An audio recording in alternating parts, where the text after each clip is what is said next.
Assalamualaikum warahmatullahi ta'ala wabarakatuh. Bismillah, alhamdulillah, wassalatu wassalamu ala rasulillah Sayyidina wa maulana Muhammad ibn Abdillah wa ala alihi wa sahbihi man tabi'ahudah amma ba'dah. Para pendengar setia yang dirahmati Allah subhanahu wa ta'ala, kita berjumpa kembali di waktu menjelang maghrib ini dalam rangkaian bacaan-bacaan surat-surat yang ada fadilah atau faedah khusus yang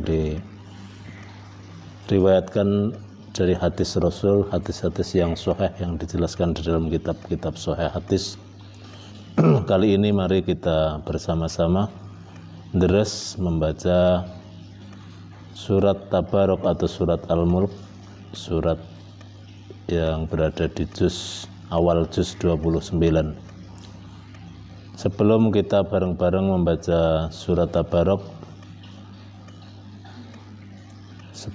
sedikit saya sampaikan tentang fadilah, keutamaan orang-orang yang mau membaca surat Tabarok ini akan mendapat beberapa prioritas, beberapa keutamaan yang dijanjikan oleh Rasulullah SAW.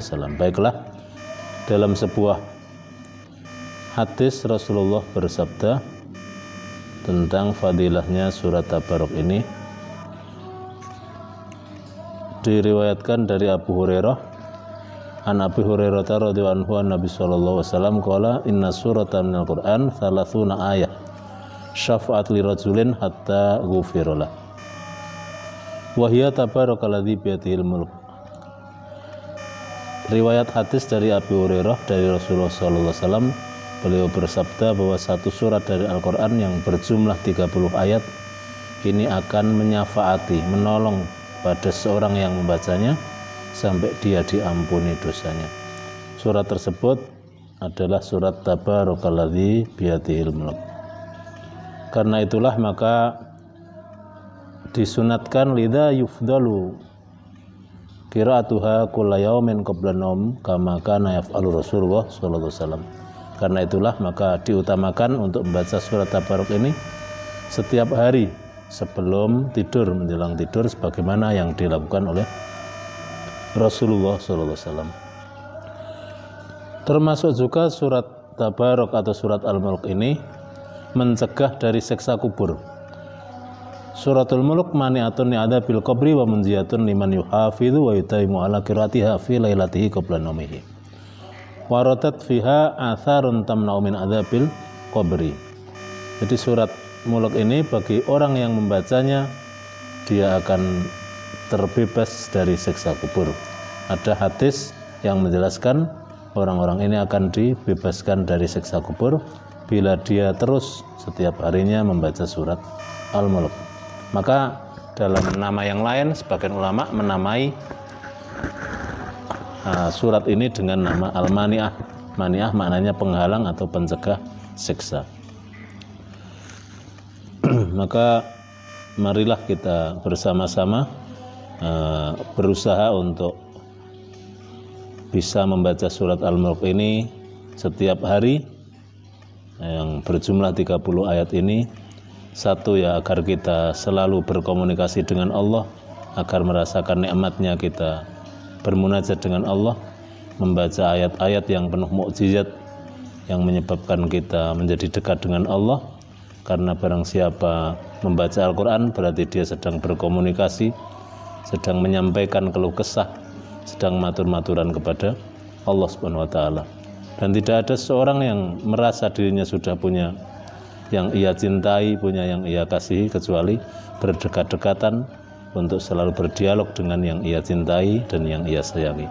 Dan yang paling kita sayangi, yang paling kita cintai, yang paling kita tuju kehidupan kita adalah bertemu dengan Allah Subhanahu wa taala, karena yang mengurusi kita, yang melindungi kita, yang mencukupi kita, dan yang akan terus memelihara kita dari dunia sampai akhirat, yaitu Allah Subhanahu wa taala. Maka mari kita tambah giat, tambah semangat untuk selalu membaca Al-Quran.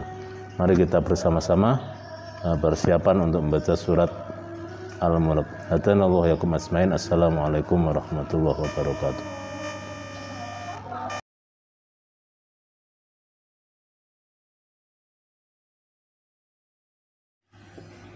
أعوذ بالله من الشيطان الرجيم بسم الله الرحمن الرحيم الحمد لله رب العالمين الرحمن الرحيم مالك يوم الدين إياك نعبد وإياك نستعين اهدنا الصراط المستقيم صراط الذين أنعمت عليهم غير المغضوب عليهم ولا الضالين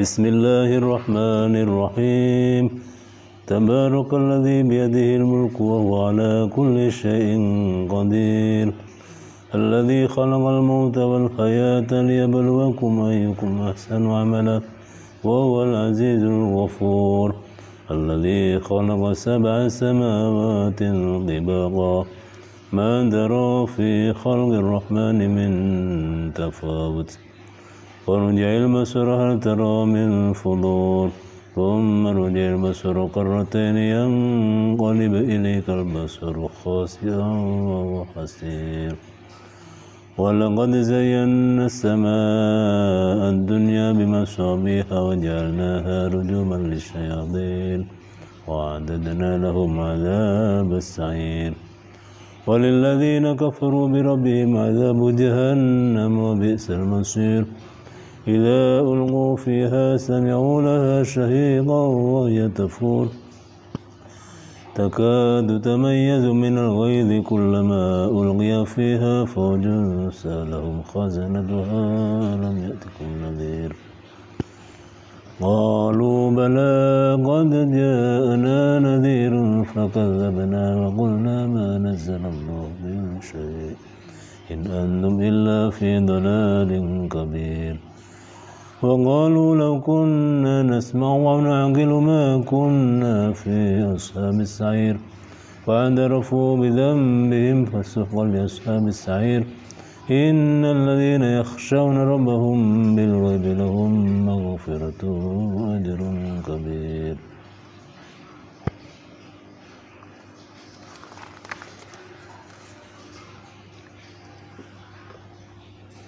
وأسروا قولكم أو اجهروا به إنه عليم بذات الصدور ألا يعلم من خلق وهو اللطيف الخبير والذي جعل لكم الأرض ذلولا فامشوا في مناكبها وكلوا من رزقه وإليه النشور أمنتم من في السماء أن يخسف بكم الأرض فإذا هي تمور أم أمنتم من في السماء أن يرسل عليكم حاسبا فستعلمون كيف نذير ولقد كذب الذين من قبلهم فكيف كان نكير أولم يروا إلى الطير فوقهم صافات ويقبضن ما يمسكهن إلا الرحمن إنه بكل شيء بصير أمن هذا الذي هو جند لكم ينصركم من دون الرحمن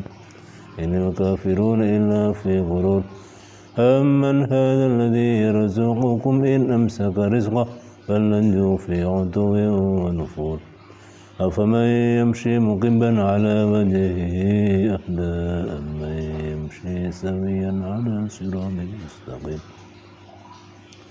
قل هو الذي أنشأكم وجعل لكم السمع والأبصار والأفئدة قليلا ما تشكرون قل هو الذي ذراكم في الأرض وإليه تحشرون ويقولون متى هذا الوعد إن كنتم صادقين قل إنما العلم عند الله وإنما أنا نذير مبين فلما رأوه زلفة سيئت وجوه الذين كفروا وقيل هذا الذي كنتم به تدعون قل أرأيتم إن أهلكني الله ومن معي أو رحمنا ومن يبدل الكافرين من عذاب أليم قل هو الرحمن آمنا به وعليه توكلنا فستعلمون من هو في ضلال مبين قل أرأيتم إن أصبح ماؤكم غورا فمن يأتيكم بماء معين الله رب العالمين Sadaqallahul azim.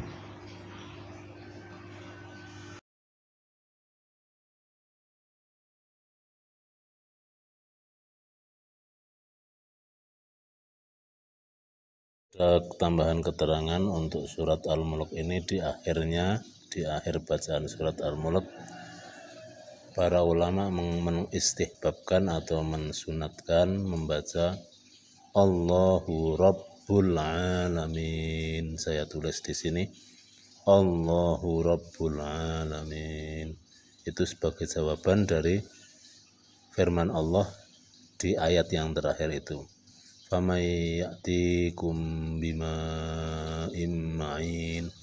Siapa yang bisa mendatangkan kepada kamu semua air atau mata air yang bersumber langsung atau yang memancar langsung?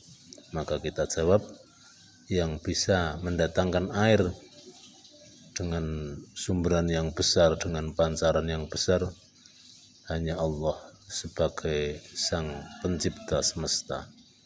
Jadi disunatkan untuk membaca Allahu Rabbul Alamin.